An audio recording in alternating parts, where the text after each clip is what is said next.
Hello everyone, how are you all? I hope you all are good. चलिए आज हम discuss करते हैं प्रोटोप्लास्ट फ्यूज़न के बारे में। इससे पहले वाले वीडियो में हमने प्रोटोप्लास्ट की isolation, culture and regeneration method के बारे में बात की थी। अगर आपने इससे पहले वाला वीडियो नहीं देखा है तो आप सबसे पहले वो वीडियो देखिए, उसके बाद ये वाला वीडियो आपको समझ आएगा। तो चलिए हम शुरू करते हैं प्रोटोप्लास्ट फ्यूज़न के बारे में। जैसा कि नेम से ही पता चल रहा है, प्रोटोप्लास्ट फ्यूज़न। प्रोटोप्लास्ट मतलब क्या होता है? Cell without cell wall. अगर हम सेल से सेल वॉल को रिमूव कर दें तो हमारे पास जो बचेगा वो होगा प्रोटोप्लास्ट। एंड फ्यूज़न मीन्स क्या होता है? जुड़ना। मीन्स यहाँ पे प्रोटोप्लास्ट का फ्यूज़न होगा। हम कोई भी दो डिस्टिंक्ट स्पीशीज़ को लेकर के क्या करेंगे, उससे हम प्रोटोप्लास्ट को आइसोलेट करेंगे। आइसोलेट कैसे करते हैं? या तो हम मैकेनिकली आइसोलेट करेंगे या एंजाइमेटिकली आइसोलेट करेंगे। जैसे कि दो एंजाइम यूज़ होते हैं, एक होता है पैक्टिनेज और एक होता है सेल्यूलेज। तो पैक्टिनेज क्या करता है? मिडिल लैमेला को रिमूव करता है, डिग्रेड करता है, और सेल वॉल को रिमूव करने वाला एंजाइम होता है सेल्यूलेज। तो जो सेल्यूलेज है वो सेल वॉल को डिग्रेड करता है। देन उसके बाद जो प्रोटोप्लास्ट है वो आइसोलेट हो जाता है। फिर हम उस प्रोटोप्लास्ट को लेकर के अपना फ्यूज़न करवाते हैं। अगर हम इसका एक ओवरव्यू देखें तो जैसे कि हमने कोई भी प्लांट सेल ली और उस सेल से हमने मैकेनिकली या एंजाइमेटिकली सेल वॉल को रिमूव कर दिया, इसकी सेल वॉल को रिमूव कर दिया।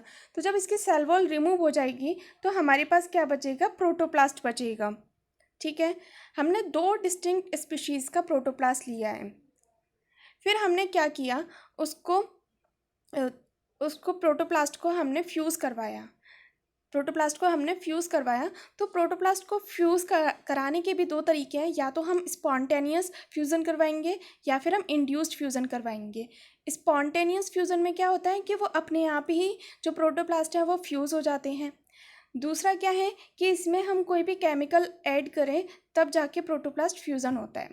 तो जब हमने दो प्रोटोप्लास्ट को लिया, जब उसका फ्यूज़न हुआ तो ये जो प्रोटोप्लास्ट की जो मेम्ब्रेन है वो पास पास आ जाएंगी और एक दूसरे से एग्लूटिनाइज हो जाएंगी, एग्लूटिनेशन हो जाएगा उनका। मीन्स एक दूसरे के वो पास पास आ जाएंगी और चिपक जाएंगी। उसके बाद क्या होगा कि उनमें एक कॉन्स्ट्रिक्शन डेवलप होगा। जैसा कि इसमें शो हो रहा है कि यहाँ पे एक कॉन्स्ट्रिक्शन जो है बन रहा है। जब ये कॉन्स्ट्रिक्शन बनेगा उसके बाद क्या होगा कि ये आपस में फ्यूज़ हो जाएंगे। इन दोनों के अंदर का जो मटेरियल है वो आपस में क्या कर जाएगा? फ्यूज़ कर जाएगा। और इस तरीके से क्या बन जाएगा? या तो हेट्रोकैरियोन बनेगा या फिर होमोकैरियोन। हेट्रोकैरियोन का मतलब होता है कि हमने दो डिस्टिंक्ट स्पीशीज़ ली हैं, दो अलग अलग स्पीशीज़ ली हैं और उनसे प्रोटोप्लास्ट को आइसोलेट करके उनका फ्यूज़न करवाया है। तब जो दोनों का न्यूक्लियस है वो क्या करेगा? फ्यूज़ करेगा और क्या बनाएगा? हेट्रोकैरियोन बनाएगा। ठीक है। और दूसरा है होमोकैरियोन, मतलब कि हमने सेम स्पीशीज़ ली है और सेम स्पीशीज़ के प्रोटोप्लास्ट का फ्यूज़न करवाया है, तब क्या बनेगा? होमोकैरियोन बनेगा। प्रोटोप्लास्ट फ्यूज़न से दो प्रोडक्ट बनते हैं, एक होता है सोमैटिक हाइब्रिडाइजेशन और एक होता है साइब्रिडाइजेशन। मीन्स यहाँ पे हाइब्रिड प्लांट्स जो हैं हमें मिलते हैं। तो इन दोनों टॉपिक्स के बारे में हम नेक्स्ट वीडियो में डिस्कस करेंगे। आज सिर्फ हम प्रोटोप्लास्ट फ्यूज़न की टेक्निक्स को पढ़ेंगे। चलिए इसकी डिफाइन देखते हैं। Protoplast fusion is a physical phenomenon during fusion two or more protoplasts come in contact and adhere with one another, either spontaneous or in presence of fusion inducing chemicals. After adhesion, membranes of protoplast fuse in some localized area and eventually the cytoplasm of the true protoplast intermingle. Means क्या होता है? Protoplast fusion जो है एक physical phenomenon है। Fusion के time पर क्या होता है? दो या दो से ज़्यादा प्रोटोप्लास्ट एक दूसरे के पास आते हैं, एक दूसरे से चिपकते हैं। या तो वो स्पॉन्टेनियसली फ्यूज़ करेंगे या फिर उसमें फ्यूज़न इंड्यूसिंग केमिकल होगा। फिर एडेशन के बाद क्या होगा? जो प्रोटोप्लास्ट की मेम्ब्रेन है वो फ्यूज़ करेंगे कुछ लोकलाइज्ड एरिया से, एंड उसके अंदर का जो साइटोप्लाज्म है, दोनों प्रोटोप्लास्ट के बीच का जो साइटोप्लाज्म है, जो भी उसके ऑर्गेनेल्स हैं, वो क्या करेंगे? आपस में कंबाइन करेंगे, फ्यूज़ करेंगे। तो इसी प्रोसेस को हम क्या कहते हैं, प्रोटोप्लास्ट फ्यूज़न। दो तरीके से जो है प्रोटोप्लास्ट फ्यूज़न हम कर सकते हैं, स्पॉन्टेनियस फ्यूज़न कर सकते हैं एंड इंड्यूस्ड फ्यूज़न कर सकते हैं। इन दोनों टॉपिक्स के बारे में हम वन बाय वन डिस्कस करेंगे। फर्स्ट मेथड है स्पॉन्टेनियस फ्यूज़न। जैसा कि नाम से ही पता चल रहा है, स्पॉन्टेनियस का मतलब होता है खुद ही, फ्यूज़न मतलब फ्यूज़ होना। यहाँ पे जो प्रोटोप्लास्ट हैं वो खुद ही फ्यूज़ हो जाते हैं, उन्हें किसी केमिकल की ज़रूरत नहीं पड़ती है। तो इस टाइप के फ्यूज़न को हम क्या कहते हैं, स्पॉन्टेनियस फ्यूज़न। और इसमें सिंपल फिजिकल कांटेक्ट ही सफिशिएंट होता है इसके लिए विद इन सेम स्पीशीज़। अगर सेम स्पीशीज़ होंगी तभी उनका जो प्रोटोप्लास्ट है वो क्या करेगा, फ्यूज़ करेगा। ये स्पॉन्टेनियस फ्यूज़न का एक लिमिटेशन है कि ये सिर्फ विद इन इंट्रा स्पेसिफिक ही हो सकता है, means within same species ही हो सकता है। अगर डिस्टिंक्ट स्पीशीज़ हमने ली हैं तो वो फ्यूज़ नहीं करेंगी by the process of spontaneous fusion. और इससे जो भी हमें मिलेगा वो कैसा होगा, होमो कैरियन ही होगा। होमो मतलब same, karyon means nucleus, means same nucleus होगा क्योंकि हमने सेम स्पीशीज़ ली हैं। स्पॉन्टेनियस फ्यूज़न में क्या होगा, जब हम प्रोटोप्लास्ट को आइसोलेट करते हैं बाय द एंजाइम ट्रीटमेंट, तो उस टाइम पे जो प्रोटोप्लास्ट होते हैं सेल से, जो प्रोटोप्लास्ट हैं वो क्या करेंगे, आपस में एक दूसरे के पास आएंगे और उनमें क्या होगा, प्लाज्मोडेस्मेटल कनेक्शन बनेगा। प्लाज्मोडेस्मेटा के थ्रू जो प्रोटोप्लास्ट हैं, दो प्रोटोप्लास्ट जो हैं वो क्या करेंगे, फ्यूज़ करते जाएंगे। ठीक है, और जो उनके अंदर ऑर्गेनेल्स हैं, जो न्यूक्लियस है, वो जो होगा वो ट्रांसफ़र होगा थ्रू प्लाज्मोडेस्मेटा। जैसे कि सपोज़ कीजिए ये एक प्रोटोप्लास्ट है, ये एक प्रोटोप्लास्ट है, ठीक है, और इसके अंदर ये न्यूक्लियस है, सेम न्यूक्लियस है, सेम स्पीशीज़ है इसीलिए। अब क्या हुआ कि जब ये फ्यूज़ करेंगे तो इस तरीके से इनके बीच में एक प्लाज्मोडेस्मेटा के थ्रू ये क्या करेंगे, आपस में फ्यूज़ करेंगे। और इसी प्लाज्मोडेस्मेटा से जो इनके बीच का साइटोप्लाज्म है वो क्या करेगा, ट्रांसफ़र करेगा, और फिर उसके बाद में क्या होगा, होमो कैरियन बन जाएगा, मीन्स स्पॉन्टेनियस फ्यूज़न हो जाएगा। इस तरीके से बन जाएगा। तो इस टाइप के फ्यूज़न को हम क्या कहते हैं, स्पॉन्टेनियस फ्यूज़न। नेक्स्ट आता है इंड्यूस्ड फ्यूज़न। इसमें क्या होता है कि हम दो डिफरेंट स्पीशीज़ लेते हैं, कोई भी दो अलग अलग स्पीशीज़ लेंगे और उनसे प्रोटोप्लास्ट को आइसोलेट करेंगे, और प्रोटोप्लास्ट आइसोलेट करने के बाद उन दोनों को एक केमिकल इंड्यूसिंग एजेंट की हेल्प से फ्यूज़ करवाएंगे। ठीक है, तो हमने अलग अलग स्पीशीज़ से प्रोटोप्लास्ट लिया, उन दोनों को आइसोलेट किया, प्रोटोप्लास्ट को आइसोलेट किया, उसके बाद क्या करना है, उन प्रोटोप्लास्ट को with the help of chemical inducing agent हम फ्यूज़ करवाएंगे। तो इस प्रोसेस को हम क्या कहते हैं, इंड्यूस्ड फ्यूज़न कहते हैं। Fusion of freely isolated protoplast from different sources with the help of fusion inducing chemical agents is known as induced fusion। Actually क्यों होता है इंड्यूस्ड फ्यूज़न, कब होता है, क्या होता है कि जब जैसे कि दो प्रोटोप्लास्ट हैं, दो अलग अलग स्पीशीज़ के प्रोटोप्लास्ट हैं, ठीक है, तो क्या होता है,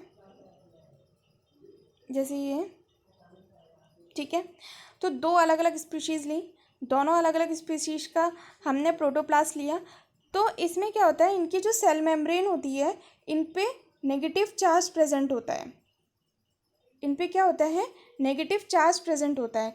और जब ये सेम चार्ज इन दोनों की मेम्ब्रेन पर रहेगा, तो जैसे कि नेगेटिव क्या करते हैं, जब दो सेम चार्ज होते हैं तो क्या करते हैं, वो आपस में रिपल्स करते हैं ना, वो एक दूसरे से दूर भागते हैं। तो ऐसे ही इसमें है, इनके जो मेम्ब्रेन पे जो चार्ज होता है वो इनको क्या नहीं करने देता, एक दूसरे के कांटेक्ट में नहीं आने देता है। ठीक है, ये एक दूसरे से क्या करते हैं, रिपल्शन शो करते हैं, जिसकी वजह से ये फ्यूज़ नहीं हो पाते। इसीलिए हम क्या करते हैं, इसमें कुछ केमिकल एजेंट का यूज़ करते हैं जिससे कि इसमें फ्यूज़न हो पाए। क्लियर है। तो जब हम इसमें कोई भी फ्यूज़न इंड्यूसिंग केमिकल डालेंगे तो ये क्या करेंगे, इनकी जो मेम्ब्रेन पे जो चार्ज है वो क्या होगा, हट जाएगा और उसके बाद ये क्या करेंगे, फ्यूज़ कर जाएंगे। Okay, actually induced fusion is a highly important and a valuable technique because the protoplast from widely different and sexually incompatible plants can be fused by this process. Spontaneous fusion का उतना ज़्यादा use नहीं था। क्यों नहीं था? क्योंकि वो विद इन सेम स्पीशीज़ हो रहा था और होमोकैरियोन दे रहा था। लेकिन इंड्यूस्ड फ्यूज़न हाईली इंपॉर्टेंट है, वैल्यूएबल है, क्योंकि इसमें अलग अलग स्पीशीज़ को हम क्या कर सकते हैं, उनके प्रोटोप्लास्ट को आइसोलेट करके उनका फ्यूज़न करवा के हम कोई भी हाइब्रिड प्लांट्स जो हैं प्रोड्यूस कर सकते हैं। And the fundamental objective of somatic hybridization are mainly based in induced protoplast fusion. तो जो somatic hybridization करते हैं हम somatic cells को लेकर के उसका हम फ्यूज़न करवाते हैं तो हमें हाइब्रिड प्लांट्स मिलते हैं। ठीक है, तो जो somatic hybridization है वो मेनली बेस्ड है इंड्यूस्ड फ्यूज़न के ऊपर ही।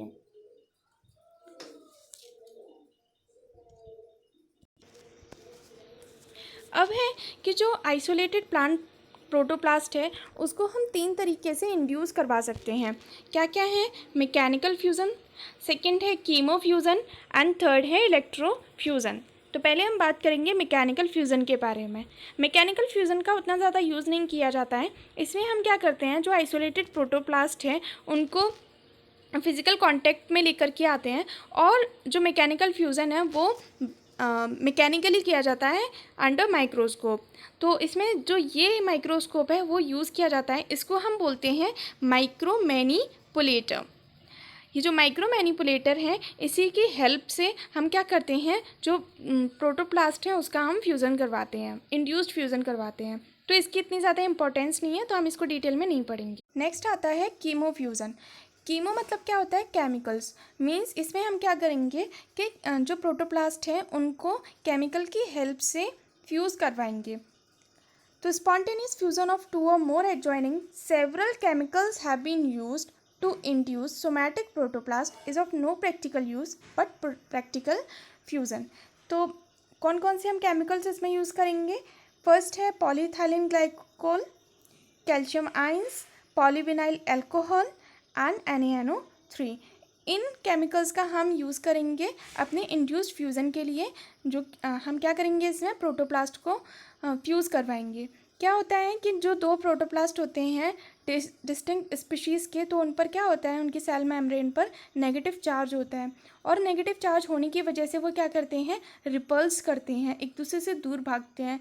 तो जब हम इसमें केमिकल इंड्यूसिंग एजेंट डालेंगे तो उसकी वजह से क्या होगा, जो नेगेटिव चार्ज जो होगा प्रोटोप्लास्ट पे वो कम हो जाएगा। ठीक है, उसके बाद क्या करेंगे कि जो केमिकल्स हैं वो क्या करेंगे, उनको इंड्यूस करेंगे, उनको फ्यूज़न के लिए क्या करेंगे, इंड्यूस करेंगे, अट्रैक्ट करेंगे। ठीक है, तो इस तरीके से जो केमिकल्स हैं वो प्रोटोप्लास्ट के फ्यूज़न में हेल्प करते हैं। अब हम सभी केमिकल्स की प्रोसेस के बारे में पढ़ेंगे कि कैसे वो हेल्प करते हैं, कैसे उनका यूज़ होता है। जैसे कि हमने NaNO3 लिया, मीन्स सोडियम नाइट्रेट हमने लिया है, तो क्या करेंगे कि जो आइसोलेटेड प्रोटोप्लास्ट है उसको सबसे पहले 5.5% NaNO3 प्लस 10% सुक्रोज सॉल्यूशन के मिक्सचर में हम उसको रखेंगे। ठीक है, उसके बाद क्या करेंगे कि उसको 5 मिनट के लिए 35 डिग्री सेल्सियस पे वाटर बाथ में इंक्यूबेट करेंगे। ठीक है, उसके बाद उसको 5 मिनट के लिए 200x पर सेंट्रीफ्यूज़ करवाएंगे, सेंट्रीफ्यूज़ करवाएंगे सेंट्रीफिकेशन ट्यूब में रख के। फिर उसके बाद क्या होगा, जो सुपरनेटेंट होगा वो क्या, उसको हम डिकेंटेट कर देंगे, मतलब उसको हम निकाल देंगे और उसके नीचे जो पैलेट बचेगा उसको हम यूज़ करेंगे। फिर हम उसको इंक्यूबेट कराएंगे 30 डिग्री सेल्सियस पे 30 मिनट के लिए। फिर उसके बाद क्या होगा कि जब ये इंक्यूबेट हो जाएगा तो उसमें जो प्रोटोप्लास्ट हैं वो आपस में फ्यूज़ कर जाएंगे। तो इस तरीके से ये जो सोडियम नाइट्रेट है वो हेल्प करता है प्रोटोप्लास्ट के फ्यूज़न में। तो सबसे पहले क्या किया कि हमने 5.5% NaNO3 लिया और 10% सुक्रोज लिया, उस मिक्सचर में हमने आइसोलेटेड प्रोटोप्लास्ट को रखा। फिर उसके बाद उसको वाटर बाथ में 35 डिग्री सेल्सियस पे 5 मिनट के लिए इंक्यूबेट कराया। दैन उसके बाद उसको सेंट्रीफ्यूज़ करवाया 5 मिनट्स के लिए। फिर उसमें से जो सुपरनेटेंट होगा उसको हम डिकेंटेट कर देंगे, हटा देंगे, और उसके बाद जो पैलेट बचेगा उसको हम 30 डिग्री सेल्सियस पे 30 मिनट्स के लिए रख देंगे, इंक्यूबेट करेंगे, और उसके बाद जो उसमें प्रोटोप्लास्ट होंगे वो क्या करेंगे, आपस में फ्यूज़ कर जाएंगे। नेक्स्ट है पॉलीइथाइलिन ग्लाइकोल। तो ये अनदर केमिकल है, इसका यूज़ हम कर सकते हैं। जैसे हमने क्या किया कि 1 ml हमने प्रोटोप्लास्ट लिया और 28 to 56% हमने PEG लिया, मीन्स पॉलीइथाइलिन ग्लाइकोल लिया। अब इस मिक्सचर को हमने क्या किया, सेटल होने के लिए रख दिया 10 to 40 मिनट्स के लिए एट रूम टेम्परेचर। उसके बाद क्या करेंगे, हम हाई pH रखेंगे और कैल्शियम आयंस लेंगे। तो जो प्रोटोप्लास्ट है उसको 0.05 MCaCl2 कैल्शियम क्लोराइड के सॉल्यूशन में, और उसका जो pH है वो 10.5 लेंगे, ठीक है। और उसको 10 मिनट के लिए हम क्या करेंगे, प्रोटोप्लास्ट को इंक्यूबेट करेंगे। तो उसके बाद क्या होगा, 10 मिनट्स बाद जो प्रोटोप्लास्ट है वो क्या करेंगे, आपस में फ्यूज़ कर जाएंगे। तो इसमें कौन सा केमिकल यूज़ हो रहा है, पॉलीइथाइलिन ग्लाइकोल यूज़ हो रहा है, कैल्शियम आयंस लिए हैं हमने, और हाई pH रखा है हमने 10.5। Now the another method of induced fusion, that is electrofusion. इसमें क्या होता है, इलेक्ट्रिकल फील्ड्स का यूज़ किया जाता है, ठीक है, इलेक्ट्रिसिटी का यूज़ किया जाता है, इसलिए हम इसको कहते हैं इलेक्ट्रोफ्यूज़न। इलेक्ट्रोफ्यूज़न जो है वो एक मॉडर्न टेक्निक है प्रोटोप्लास्ट फ्यूज़न की, and it involves the use of mild electrical fields in protoplast suspension for inducing protoplast fusion. इसमें हम इलेक्ट्रिकल फील्ड्स का यूज़ करते हैं अपने इंड्यूस्ड फ्यूज़न के लिए, इंड्यूस्ड प्रोटोप्लास्ट फ्यूज़न के लिए। And this technique is very easy, very simple and fast, and it is often more efficient then chemical induced fusion. ये मतलब केमिकल इंड्यूस्ड फ्यूज़न जो हम करवाते हैं उससे ज़्यादा एफिशिएंट जो है वो इलेक्ट्रोफ्यूज़न है। And electrofusion is also applicable to those species whose protoplast exhibit a severe toxic response to polyethylene glycol used for chemofusion। कीमोफ्यूज़न में हम पॉलीइथाइलिन ग्लाइकोल का यूज़ करते हैं, उससे हम अपने प्रोटोप्लास्ट को फ्यूज़ करवाते हैं। लेकिन ये जो इलेक्ट्रोफ्यूज़न है उस ये उन स्पीशीज़ पर भी एप्लीकेबल है जहाँ पे जो प्रोटोप्लास्ट है वो जो PEG है, पॉलीइथाइलिन ग्लाइकोल है, उसके लिए सीवियर टॉक्सिक रिस्पॉन्स करता है, उन स्पीशीज़ के लिए भी जो है ये एप्लीकेबल है इलेक्ट्रोफ्यूज़न। मींस इलेक्ट्रोफ्यूज़न से हम उन स्पीशीज़ के प्रोटोप्लास्ट को फ्यूज़ करवा सकते हैं। अब हम पूरी प्रोसेस पढ़ेंगे कि कैसे हम इलेक्ट्रोफ्यूज़न करवाते हैं। तो क्या करते हैं, ये एक 2 स्टेप प्रोसेस है। तो इसमें क्या करते हैं, सबसे पहले कि जो प्रोटोप्लास्ट है उसको हम स्मॉल फ्यूज़न चैम्बर में रखते हैं। ये क्या है, फ्यूज़न चैम्बर है, ठीक है। इसमें क्या लगे हुए हैं, पैरेलल वायर्स हैं, पैरेलल प्लेट्स हैं, ठीक है। तो ये जो पैरेलल वायर्स या प्लेट्स हैं ये एज ए इलेक्ट्रोड वर्क करती हैं, और इसमें क्या है, फ्यूज़न चैम्बर में हमारा प्रोटोप्लास्ट रखा हुआ है। उसके बाद हम क्या करेंगे, इसमें हम AC अप्लाई करेंगे, ऑल्टरनेट करंट अप्लाई करेंगे लो वोल्टेज पे, ठीक है। लो वोल्टेज पे हम अप्लाई करेंगे समथिंग 100 वॉल्यूम पर सेंटीमीटर, ठीक है। तो AC अप्लाई किया जाएगा। जब हम इसमें AC अप्लाई करेंगे तो जो प्रोटोप्लास्ट हैं वो एक अलाइन में मतलब अलाइन में अरेंज हो जाएंगे। जैसे कि ये प्रोटोप्लास्ट हैं, ठीक है। तो क्या होगा, जब हम इसमें AC अप्लाई करेंगे तो जो प्रोटोप्लास्ट हैं वो इस तरीके से अरेंज हो जाएंगे, एक चेन बना लेंगे, ठीक है। इस तरीके से अरेंज हो जाएंगे प्रोटोप्लास्ट। जब हम AC अप्लाई करेंगे तो ये जो अलाइनमेंट है इसको हम बोलते हैं पर्ल चेन अरेंजमेंट।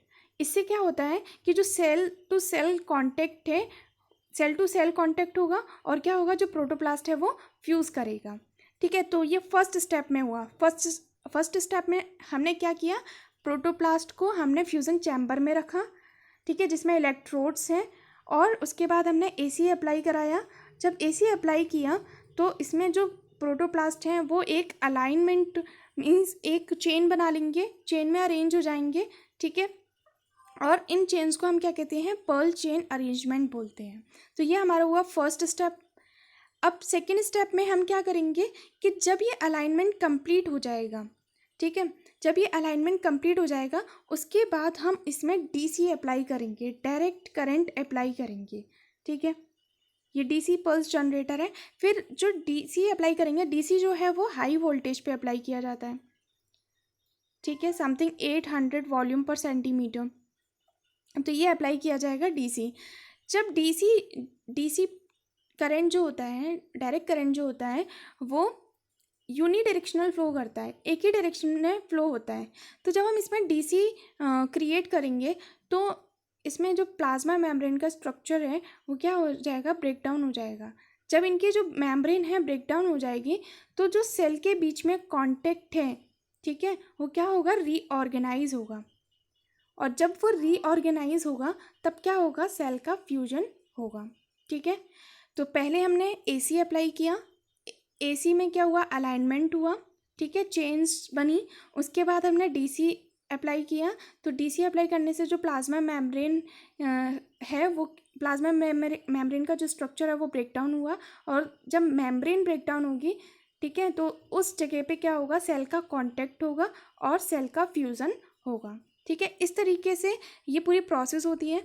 जब फ्यूज़न हो जाएगा प्रोटोप्लास्ट का, तब फिर हम उस प्रोटोप्लास्ट को कल्चर मीडिया में ट्रांसफ़र करेंगे, ठीक है। तो ये जो एंटायर प्रोसेस है, मीन्स प्रोटोप्लास्ट को हमने फ्यूज़न चैम्बर में रखा और हमने फिर उसको लास्ट में क्या किया, कल्चर मीडिया में ट्रांसफ़र किया। तो ये जो पूरी प्रोसेस है वो 5 मिनट में या 5 मिनट से कम टाइम में ही कंप्लीट हो जाती है। तो इसी वजह से ये जो इलेक्ट्रोफ्यूज़न है वो ज़्यादा एफिशिएंट है as comparison to chemo fusion. तो आज हमने डिस्कस किया प्रोटोप्लास्ट फ्यूज़न के बारे में। नेक्स्ट वीडियो में हम इससे जो इस प्रोटोप्लास्ट फ्यूज़न का जिसमें यूज़ करते हैं, जैसे कि सोमैटिक हाइब्रिडाइजेशन है, साइब्रिडाइजेशन है, तो हम उसको डिस्कस करेंगे अपनी नेक्स्ट वीडियो के बारे में। अगर आपको ये वीडियो पसंद आया हो तो प्लीज़ लाइक कीजिए, शेयर कीजिए, सब्सक्राइब कीजिए। Thank you.